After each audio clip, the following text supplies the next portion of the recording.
It's pretty low-hanging fruit to say that Creative Assembly has pretty much botched Warhammer 3's release, and it's only due to the successes of Warhammer 1 and 2 that Warhammer 3 did so well financially for Creative Assembly, but that so many people are honestly playing.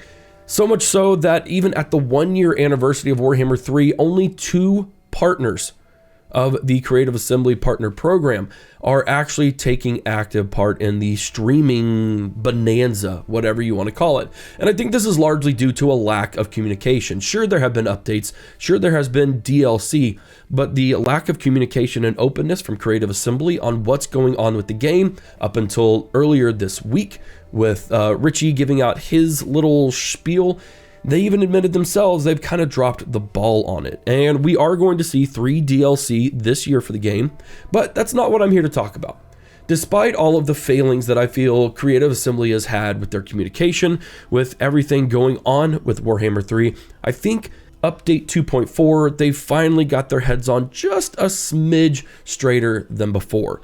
Previously with Warhammer 2 and initially with Warhammer 3, you needed to own Warhammer 1 and Warhammer 2 base games in order to access it for Warhammer 3. That is the biggest change with Immortal Empires releasing for this game, is that now you only need to own Warhammer 3 in order to access Immortal Empires. Now the caveat here is that if you only own the base game for Warhammer 3, you are only able to play the factions for Warhammer 3.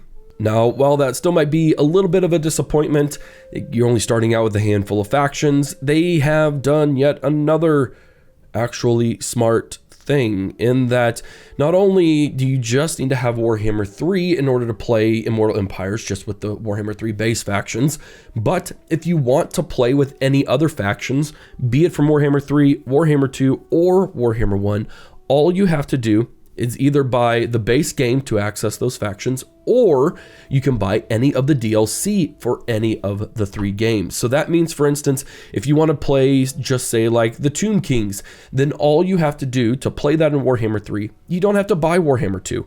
You just have to buy the Tomb Kings DLC for Warhammer 2, which will unlock the Tomb Kings in Warhammer 3 Immortal Empires. Now, that still means that if you want to play even base factions like the Empire or even Grimgore, you have to buy the base game, which does kind of suck.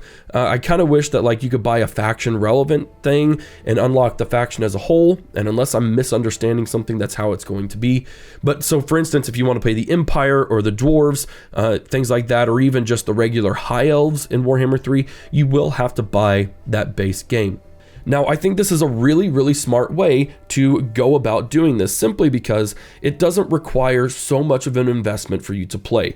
I don't know how many people will want to play the Empire, despite it being one of the best factions. I don't know how many people will want to play the High Elves, or I also don't agree that you have to buy entire packages of games and invest hundreds and hundreds of dollars just to play 1 or 2 factions. So essentially here, you can cherry pick and choose what factions you want to invest in, and then say you've bought several DLC and you're like, you know what? I played all the DLC factions in Immortal Empires for Warhammer 3, and I really just want to see what the High Elves are like, or what the base dwarves are like. I think it's just a very, very smart move for Creative Assembly, one they should have made from the get-go. There is no reason why they should have gatekeeped Warhammer 3's Immortal Empires behind the first and the second game. It just never made sense to me. I didn't agree with it, and I know several other content creators in the community at large didn't agree with it either. Now, of course, we're not done. There's still lots to come, and in fact, they are estimating to release 3 DLC this year alone for Warhammer 3, which of course will only add to Immortal Empires. And I think at this point, they can pretty much just scrap the original campaign for Warhammer 3, Realms of Chaos, because I don't think it's ever going to be salvageable. So they are essentially just making DLC for Immortal Empires, which again is a pretty smart move. Now, of course, update 2.4 comes with a whole host of changes, which I will put the patch notes down in the description below. I'm not going to go through them. I don't do that sort of stuff, especially for Total War, but I can say that there's quite a bit going on, which I think would be good additions. It might get me to play Immortal Empires again, which would be pretty good. I haven't played Total War in a pretty daggone long time because I've been rather dissatisfied with Creative Assembly's marketing schemes, with their business practices. And let me just say this, Warhammer 3 is not going to go anywhere. The only reason why I know that is because, well, they probably made an estimated $200 to $300 million off of sales alone. That's probably excluding licensing and Steam fees. I mean, I would say ballpark 100 to 200 million after everything was said and done. So they have the money to invest in it, and I don't think it's going to go anywhere soon. It just sucks that we've had pretty much a content drought for all the creators who do regularly cover this game. Lionheart, Eric Carthage, Turin, all those guys. They haven't been able to do much, and it just sucks for them. I feel for them. My heart goes out to them because of Creative Assembly's lack of communication, lack of a roadmap. And honestly, I think a lot of things have happened internally that have caused some issues with a backlog of content being able to come out. And so it's good to see that starting tomorrow, February 17th, at the year release of Warhammer 3, Immortal Empires will be released in full. It will contain update 2.4, and of course, you, having owned only Warhammer 3, will be able to access it. I think those are pretty two crucial things that, again, I'm excited for the community for, even if I'm not like over the moon about it, simply because it's a move that Creative Assembly needed to make from the get-go. So with all that aside, let me know your thoughts on the update 2.4. Would you get a look at the patch notes? The trailer that accompanied it was actually really stinking solid. The Immortal Empire's release trailer is a really good collaboration, one of their best trailers yet. Just the idea of bringing factions together into Immortal Empires, having them interact with each other in the way was a really cool thing. And of course, there is a teaser at the end. Everyone knows what it's about, but if you haven't seen it yet, I highly recommend that you go do it. There is a patch 2.4 video as well. So there's lots of content for you to gulp up and enjoy for today, February the 16th, in preparation for release tomorrow. Ladies and gentlemen, thank you so much for watching this video. I hope you enjoyed it. Let me know what faction you're going to look forward to playing. If you have only Warhammer 3, let me know what factions that you might buy from the previous games that you haven't before. There's loads of content here that I'm very excited again for the community about, and I hope that you will enjoy it. Thank you so much, guys, for listening to me rant for a little bit. This is Havoc, and I'm out of here.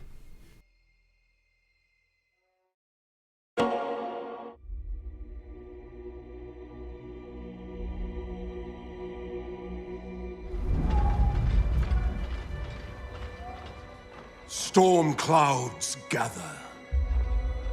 Our borders are beset by evil, both mundane and immortal. How long can we withstand this onslaught?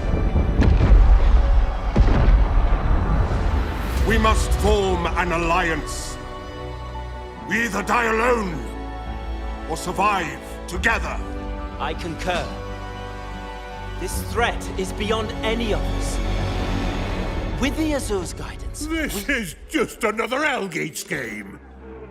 I see many leaders here, but you even speak for your people? High King, this is not the time for short-sightedness. Short? There'll be no alliance with elves while I'm High King.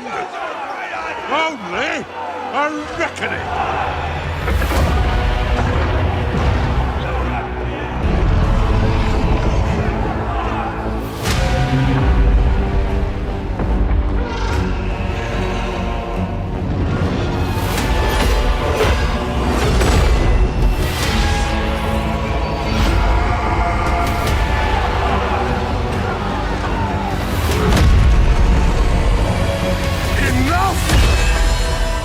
We must not be blinded by our own need for power. This is the moment.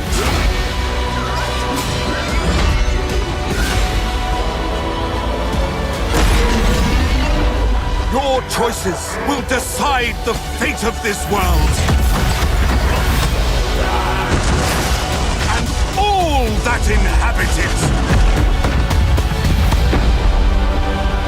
Make the right one!